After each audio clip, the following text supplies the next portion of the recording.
So the character event poll is on, and we're in the second round. We're in the end game of the vote, and for some reason, people will not stop voting for Rogue. And I really don't understand. Now, I know that this isn't going to influence who you vote for because you've probably already voted. And it's nice to see that at least one of the two leftmost characters are the ones being taken care of. And I mean, between Vision, Gamora, and Drax, they all need reworks, and hopefully Netmarble reworks all of them. I guess Rogue as well, but really seeing a fourth of the community, presumably, actually choosing Rogue blows my mind. And I know that you can just choose Rogue if you like the X-Men the most, or she's your favorite character, or you're also from Louisiana, or whatever. But what I wanted to do is highlight just how awful these three characters are, Vision, Gamora, and Drax, and then of course highlight how not awful Rogue is, because she's actually not awful at all. She's not a great character, she's not meta, but she's definitely nowhere in the dumps like these other three characters. So I decided to build up the other three characters. Now, I can't really push and squeeze three characters into one video, so this time around we're just going to be looking at the two most neglected Guardians of the Galaxy. They're much more neglected than Groot, much more neglected than Star-Lord, and much more neglected than Rocket. Rocket is probably the member of the Guardians who has gotten the most love in terms of having two very unique uniforms being built for him that are both very strong in different ways. Star-Lord comes in behind him with one good uniform.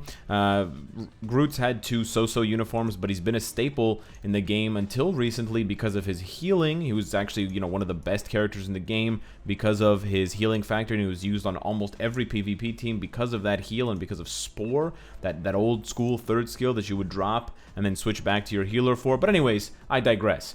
Gamora, Drax, they both have big swords and they both suck big Pym discs. And not that there's anything wrong with that. So we're not gonna build them up. I already built them up. We're gonna reveal. We're gonna pull the curtain back, and I'm gonna show you what's hiding behind door number 1. Gamora is now rocking under rank 500, which is insane. You're gonna get surprised here. Her gear, we've got almost all 4-star and up Uru. The 5-star HP, I don't know when I equipped that. And the 6-star physical attack was actually equipped by accident, so I take blame for that, but that's my fault.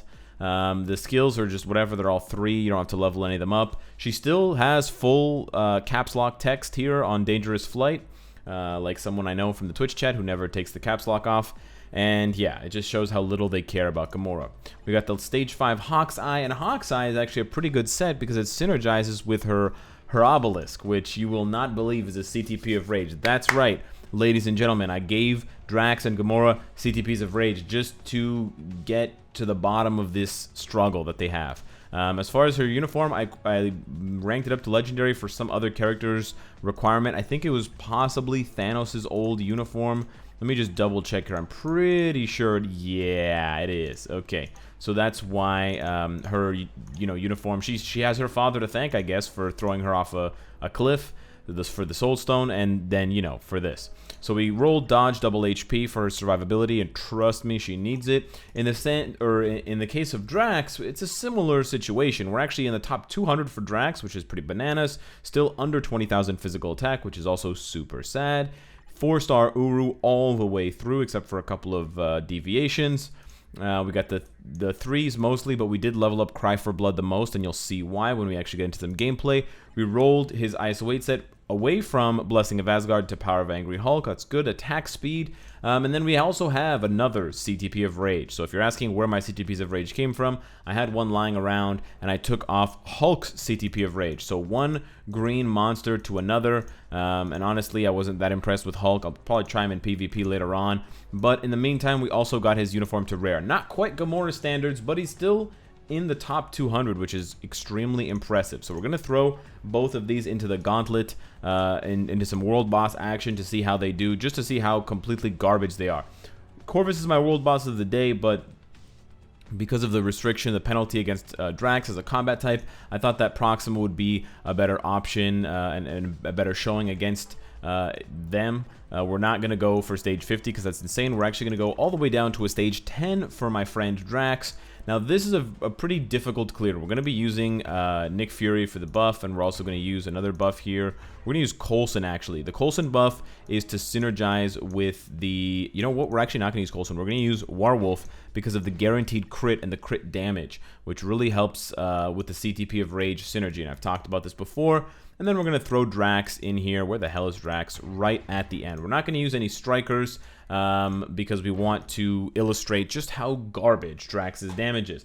Now, the only saving grace for my friend Drax here, the only thing that is even mildly good about Drax is his third skill, Cry for Blood, because you can, if you have fast fingers or if you're using a controller, you can cancel Drax's third skill. Well, I didn't do it there. And you can get basically infinite immunity. Now, it's difficult. You can definitely make mistakes, but yeah, it makes for... Oh, okay, and sometimes he just casts it. So when he casts it, you kind of just have to run away. But yeah, it's kind of like the agent... oh my god, no. What are you doing, Drax? I'm gonna get snared here. It's kind of like the... No, please, please, please, no! It's kind of like the Agent 13 in Shadowland situation where you have to skill cancel to do enough damage. Now you can see I am doing enough damage. I can clear this stage, but this is pretty much as good as it gets for Drax. And this is with a CTP of Rage, guys. This... Come on. Yeah, this is the frustrating part about Drax, and oh my god, is that if you don't cancel, if you're not very, very, very close, and I said very, very, very because you really do need to be very close. If you're not oh my god, Drax! So like I was saying, if you're not very, very close to the enemy when you cast Cry for Blood, you will not be able to cancel it. One of the hallmarks of these older characters, and it's something that I find whenever I play with a character like Gamora, with a character like Drax, I did another character showcase with the old Nebula, is that their skills are not cancelable. And it's basically probably just the way that Netmarble used to design characters, where they just have sort of a track, kind of like a set animation that they do, a set move set, and they don't deviate from that. And that actually makes it really difficult for the characters to be good. We actually, it never really dawned on us because it kind of creeped up, update by update, new character by new character, just how important skill canceling is, and just how important it is to be able to interrupt a character mid-animation and go into another effect. Now, every character struggles from not being able to skill cancel in certain situations when they're really, really far away from an enemy. But it really comes down to, if you guys watched that video way back on original Hawkeye, when he got his kind of cel-shaded uniform, I was mocking his 4-star passive, which increased his range by 2 meters. And that passive was changed with his new Ronin uniform, but that's exactly what it's talking about. It's talking about the character's range for sensing an enemy. And most old characters have an extremely small range. I don't know if it was just the way that the game was designed or the way that the game modes were designed where you didn't have to be that far away. Perhaps it was something that they designed to make it useful for autoplay and to make autoplay smoother, because they kind of just run to an enemy and cast a skill to make sure that the game just looked good on autoplay, but it looks terrible on manual play because of the fact that you can't cancel if you're, you know, more than an inch away. And it's actually quite frustrating against Proxima specifically. I'm actually having a really good time right now canceling, but it's actually quite frustrating against Proxima specifically because, like Corvus, she jumps around like crazy. You know, Cull Obsidian is pretty much always jumping towards you. Thanos doesn't really move around all that much unless he teleports, and when he does that, it's an iframe anyways. But Proxima and Corvus, they just jump around like fucking rabbits. And so, you know, I haven't had it happen yet because I've been kind of really patient with her. But if you don't time it well, you will end up using your third skill, and then just like that, and then you can't abuse this sort of canceling mechanic. But we're going to trigger our... Or not. We're actually going to die, maybe. Yeah, we got down to 1 bar with 2 minutes left, so he could probably do a slightly higher stage. He could probably even go a lot higher if I actually included strikers, but that really, you know, really confuses and that really muddies how much damage he's really doing. Now, keep in mind that that looked really good, not only because I have a top 200 Drax with a CTP of Rage, but also because I have a raid level of 423. Let's throw Gamora into the same mix. We're also going to go at a stage 10. We're basically just going to swap him out and swap her in. And you can just see how... it's not boring, but see how cookie cutter your fights have to be. You have to stick to one or two skills, and you have to, you know, cast them and then run away, and then cast them and then run away. It's very unfluid. There's a notable lack of fluidity in the character's skills, and it really you can tell when you're playing an old character versus a new character. In Gamora's case, she also doesn't have any sort of tricks up her sleeve. She does do more damage, just quite a bit more base damage than Drax does, but on the other hand, she doesn't have any survivability. So if I get hit, I'm basically just counting on my dodge. If my dodge doesn't come through, then I'm toast. And that's basically it. So there I dodged, and I was lucky, but if I didn't, she has one iframe, so that's really all she gets.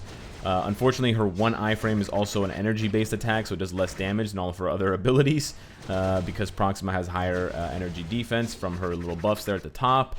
But you can see here the CTP of Rage and the crazy bonuses that she's getting from both... Oh no. See, I'm not dodging here, so we're in trouble. But the crazy bonuses I'm getting from Nick Fury and Warwolf make this possible, but holy shit are these characters bad. I mean, you know, there are a lot of... I wouldn't say tier 1 characters who... But, you know, just barely built tier 2 characters who can do better than this. I mean, Ronan at level 60 with a normal uniform completely melted stage 40 to 50.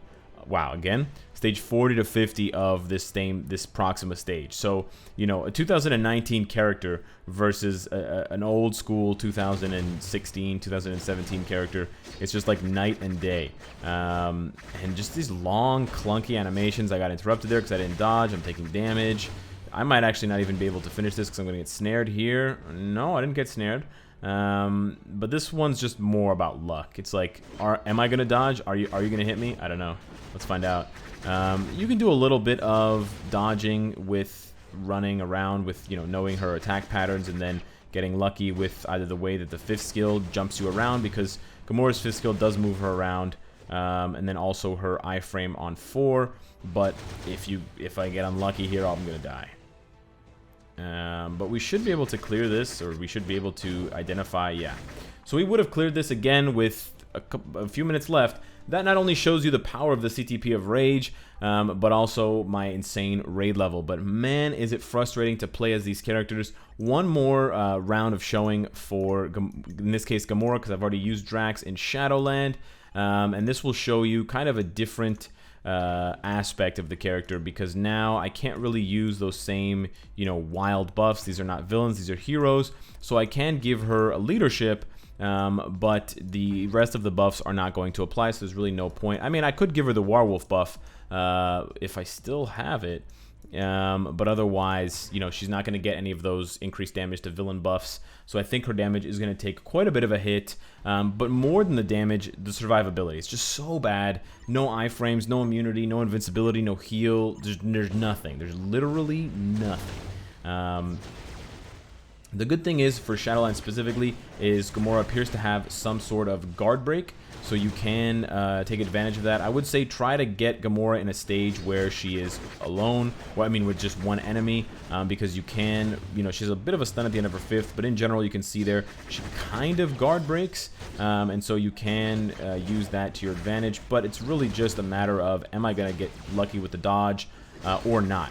And another interesting thing is about the skill targeting itself.